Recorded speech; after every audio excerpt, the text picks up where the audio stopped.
మంచి ఆహారంతో పాటు కావాలి స్వచ్ఛమైన నీరు. అదే సనాతన్ జల్. వివరాలకు 8919763872.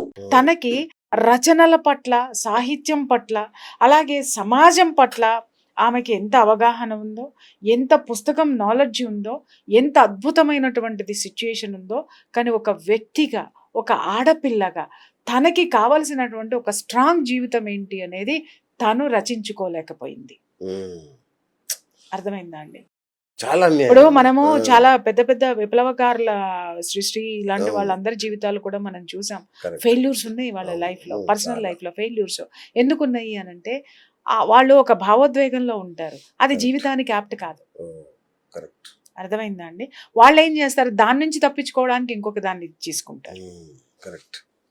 ఇక్కడ ఎక్కడా కూడా ఈ చాలా మందిని మనం చూసాం, విప్లవదారుల్లో ఉన్నటువంటి వాళ్ళని కూడా మనం చూసాం. వాళ్ళ వ్యక్తిగత జీవితాల్లో వాళ్ళు ఎందుకు కొంత వెనకబడి ఉంటారు అనంటే, వాళ్ళు సమాజాన్ని నడిపేటటువంటి విధానం వేరు, కానీ వీళ్ళ వ్యక్తిత్వం కూడా సమాజంతో, ఉన్న సమాజంతో ఇమిడిపోయి ఉంటది అనేటటువంటి దాంట్లో వాళ్ళు ఉండరు.